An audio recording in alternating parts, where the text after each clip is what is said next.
Fala rapaziada, bom dia, sejam bem-vindos a mais um vídeo do canal. Hoje eu venho trazer aqui algumas informações nessa semana. Já é uma semana decisiva para o Goiás, semana de estreia no Campeonato Brasileiro, então é uma semana importante, semana que a gente deve sim ter chegada de reforços. A torcida está muito agoniada, mas uma expectativa até que eu, como torcedor, tinha era que chegaria pelo menos 4, 5 peças. Então assim, o torcedor não precisa esperar muitos jogadores nessa janela, né? Lembrando que essa janela vai vir praticamente jogadores que estão aí oriundos, né, dos campeonatos estaduais. Então a gente deve ter sim a chegada de mais ou menos uns 2 a 3 atletas nessa janela. Inclusive já tem negociações em fase final. Então o Goiás provavelmente até o final dessa semana já deve estar apresentando aí os seus reforços. Lembrando que a janela fecha agora dia 11 de abril, essa janela essa meia janela, né, que é só um período aí de 20 dias que o Goiás tem para contratar jogadores oriundos dos campeonatos estaduais. Lembrando que depois a gente tem outra janela que abre ali para o mês de junho, que é onde os times tentam se reforçar aí, até com a janela internacional também, nesse meio tempo aí aberta.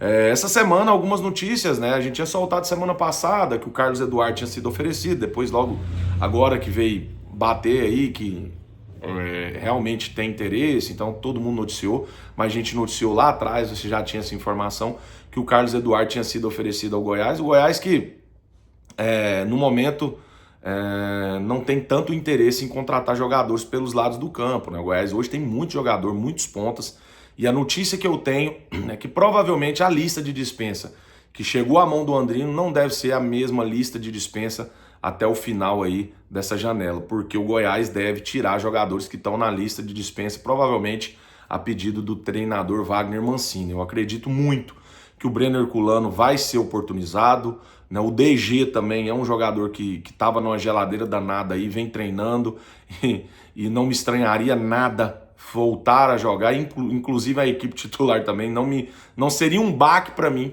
que acompanha os bastidores do Goiás, né? Eu não entendo muito de futebol, talvez por isso eu acredite que o DG não tem condição nenhuma de ser titular do Goiás. Eu não sei que amor é esse, né, que o Lucas Andrino tem por esse treinador, ou alguma outra coisa que não se explique, que esse jogador ainda continua vestindo a camisa do Goiás.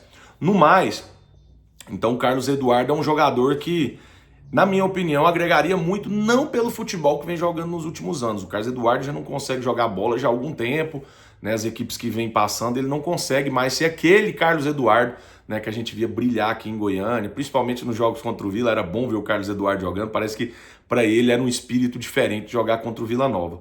Mas ele não vem tendo tantas boas participações nos clubes que vêm nos últimos anos, né? Mas seria sim um jogador interessante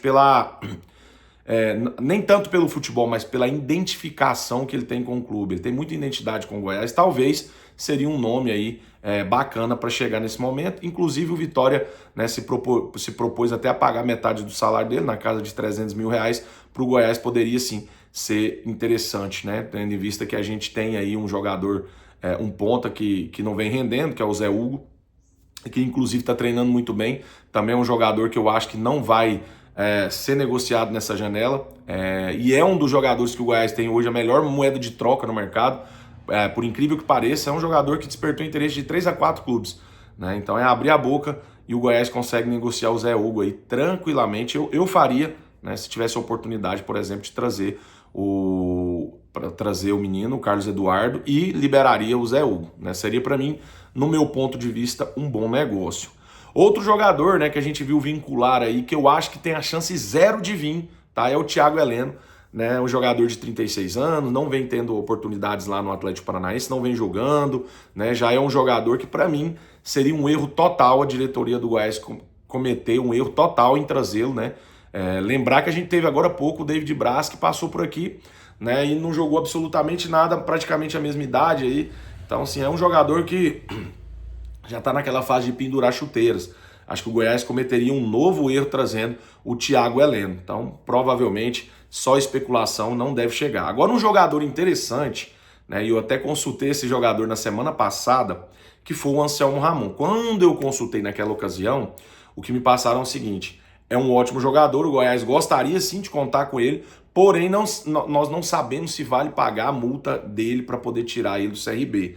Né? Eu nem, até a data de ontem eu não sabia o valor da multa, né? Um jornalista lá em Alagoas acabou soltando que gira em torno de 6 milhões de reais. 6 milhões de reais.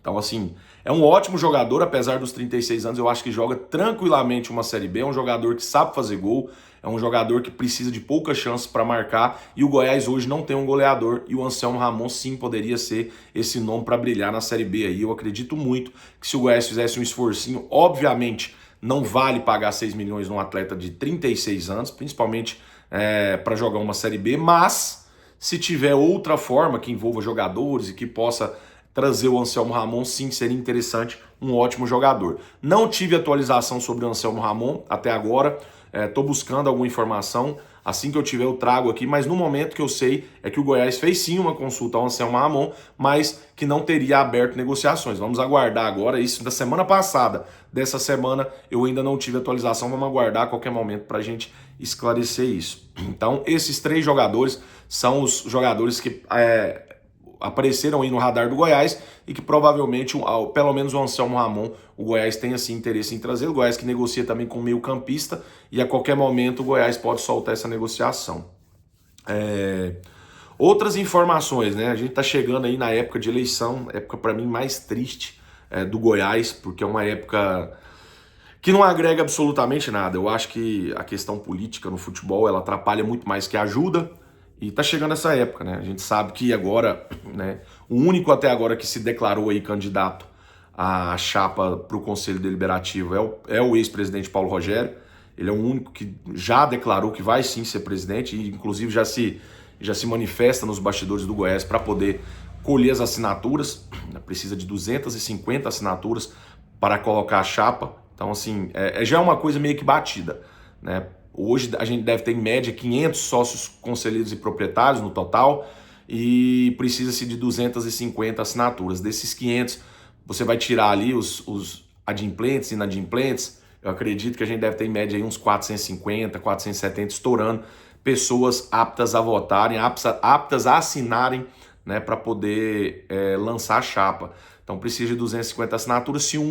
Se uma chapa consegue, provavelmente a outra não, né? Então a gente provavelmente vai sim ter aclamação. Mas isso não quer dizer que nos bastidores o pessoal não tenha se movimentado. No dia 2, por exemplo, acontece uma reunião do pessoal da oposição, liderada pelo Sérgio Hassi, também à frente tem o Éder, Dr. Sirion, que vai se reunir aí para tentar mais uma vez, né, lançar essa chapa. Acho importante todo movimento democrático que acontece dentro do futebol é importante, porém eu acho que precisava ter se feito um trabalho mais bem elaborado, né? A oposição não pode aparecer só na época de eleição.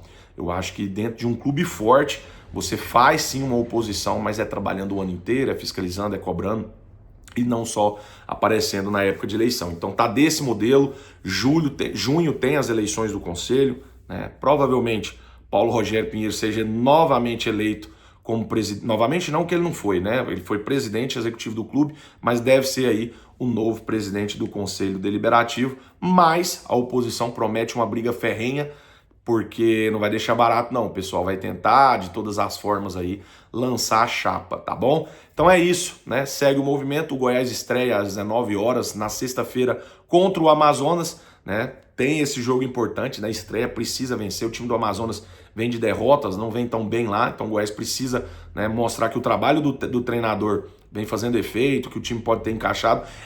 Tá todo mundo curioso para saber, né, como que vai jogar o time do Wagner Mancini, inclusive eu, né, tô doido para ver esse jogo, para saber como que vem o time do Wagner Mancini. Mas não assustem se vocês verem uma escalação diferente. Eu acredito que nós vamos ter surpresa na sexta-feira com a escalação totalmente diferente. Talvez não agrade a todos, mas que pelo menos possa render e trazer os bons resultados e a vitória, que é o que importa, porque o Goiás precisa acessar a Série A. No próximo vídeo, talvez a gente já volte aí com alguma informação sobre o jogador em definitivo, para que você saiba mais essas informações